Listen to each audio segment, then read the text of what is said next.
నమస్తే. Welcome to our channel. నేను మీ పద్మావతి. అసలు ఈ మధ్య కాలంలో ఎక్కడ చూసినా కూడా భార్యాభర్తల మధ్యలో గొడవలతోని, భర్త భార్యను చంపిందని, భార్య భర్తను చంపారని, ఇల్లీగల్ రిలేషన్‌షిప్స్ అని, ఒకళ్ళ వల్ల ఒకళ్ళకి గొడవలొచ్చి వేరే వాళ్ళతో విడిపోయారని, ఇలాంటి గొడవలు ఎన్నో వింటున్నాం. ఎన్నో హత్యలు కూడా చూసాం.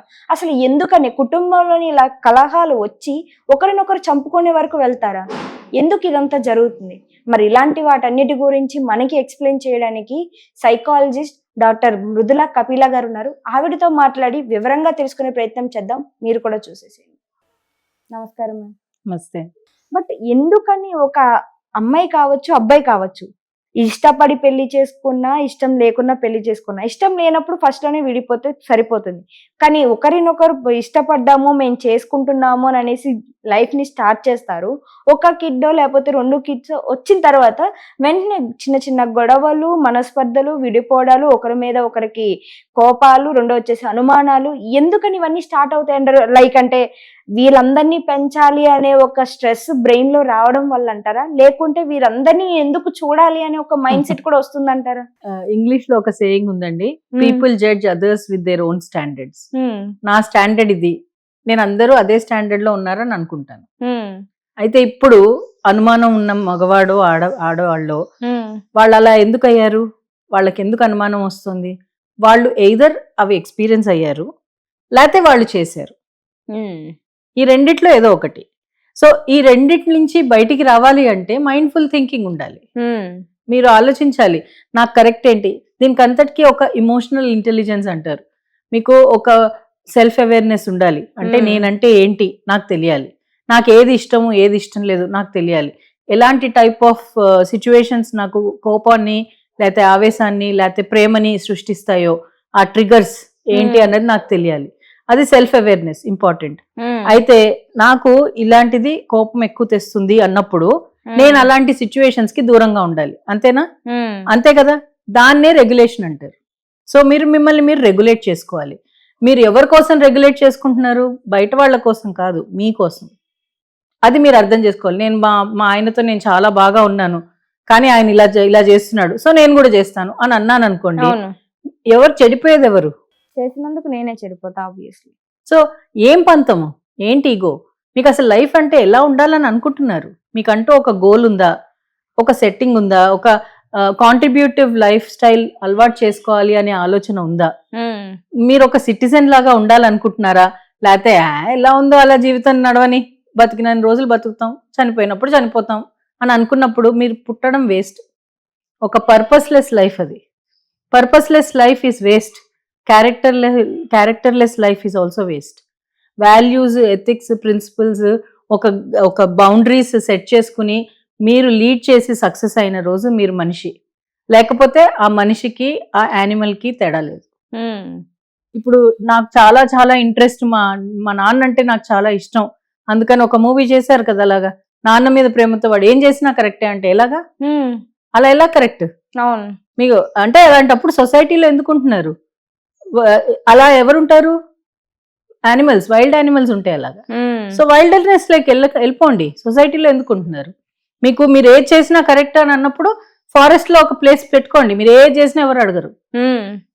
మీరు అన్నదానికి ఒక ఇన్సిడెంట్ కూడా సెట్ అవుతుంది. లైక్ మహారాష్ట్రలోనో ఎక్కడో మరి వాళ్ళ ఫాదర్ నే పెళ్లి చేసుకున్న డాటర్. అవును, చూశాను, నేను చూశాను. ఇది ఒక కొత్త రకము. ఏంటి, ఇప్పుడు తల్లిదండ్రులు దైవంతో సమానం. దేవుడు అంటే ఒక రెస్పెక్ట్ ఉండాలి. ఒక రిలేషన్షిప్ కి వావి వరుసలు ఉండాలి. వావి వరుసలు లేని రిలేషన్షిప్ కాదు.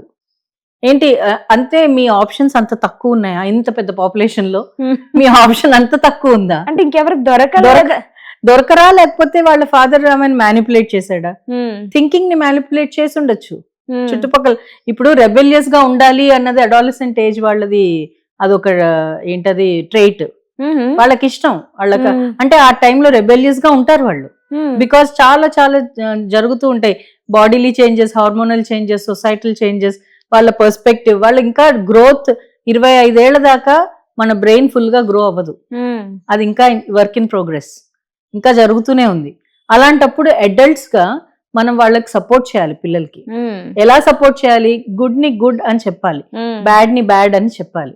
చిన్న పిల్లలు వేడి పెనం మీద చేయబెడతా అంటే మీరు ఊరుకుంటారా? సరేలే తెలియని, ఒకసారి కాలితే ఇంకోసారి పెట్టదు అని అంటారా? మీరు చేయలాగుతారు. ఏడ్చినా సరే చేయలాగేస్తారు. ఏడ్చితే అక్కడి నుంచి తీసుకొచ్చి ఏమారుస్తారు, ఇంకేదో చూపించేదో చెప్తారు. ఎందుకు అలా చేస్తున్నారు? చిన్నప్పుడు ఉన్న ఆ శ్రద్ధ పెద్దగా అయ్యాక ఎందుకు లేదు?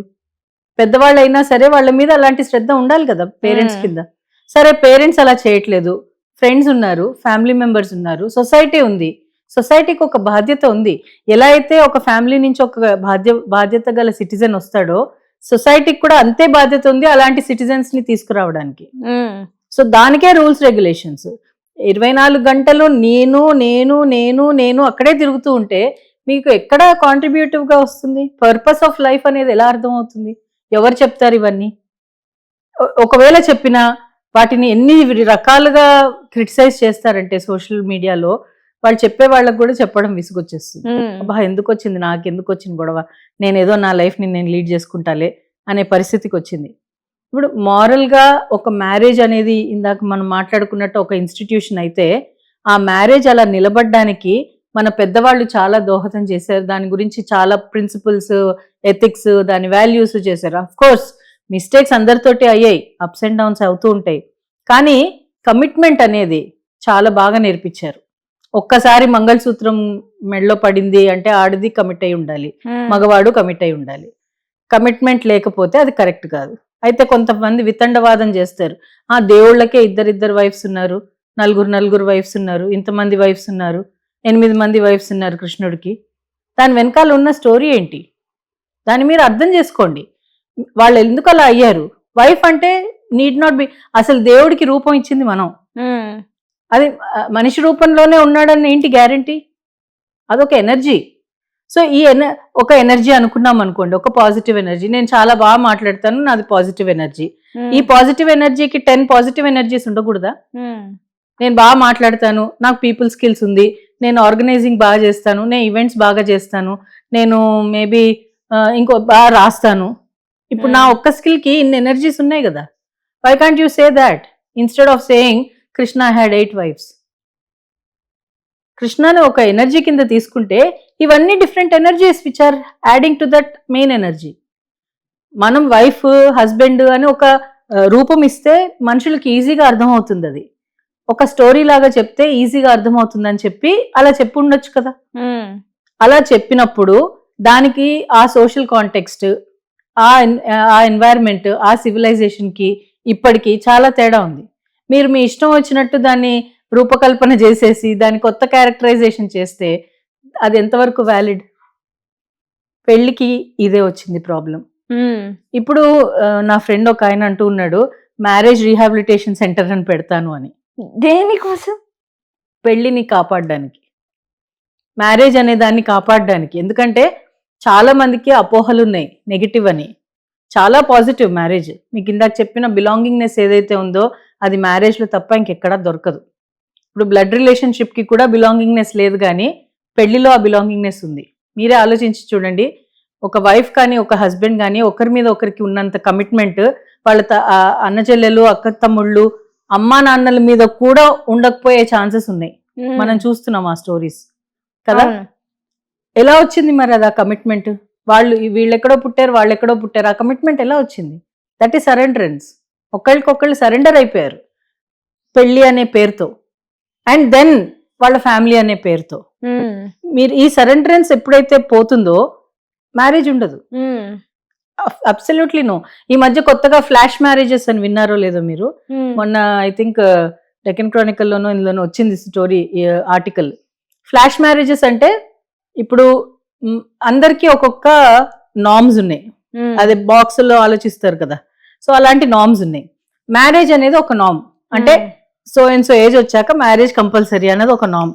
సో చాలా మంది ముందు ఫ్రెండ్స్ కింద ఉండి డిఫరెంట్ రిలేషన్షిప్స్ లో ఉండి కూడా పెళ్లి చేసుకుని the youngest marriage couple is 45 hours or 52 hours. 52 hours లో డైవర్స్ అయిపోయింది. వాళ్ళ చాలా పెద్ద సెలబ్రిటీ పేర్లు, వాళ్ళు తీసుకోవడం నాకు ఇష్టం లేదు, ఇంటర్నేషనల్, ఇక్కడ కాదు. కానీ అంటే 52 hours అంతే వాళ్ళ పెళ్లి. ఆ age of that marriage is 52 hours.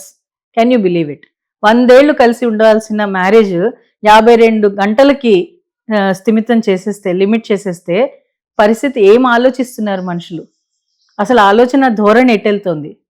Flash marriages అంత ఫ్యాషన్ అయిపోయింది. పెళ్లి చేసుకో, నీకు నచ్చలేదా వదిలేసి వెళ్ళిపో.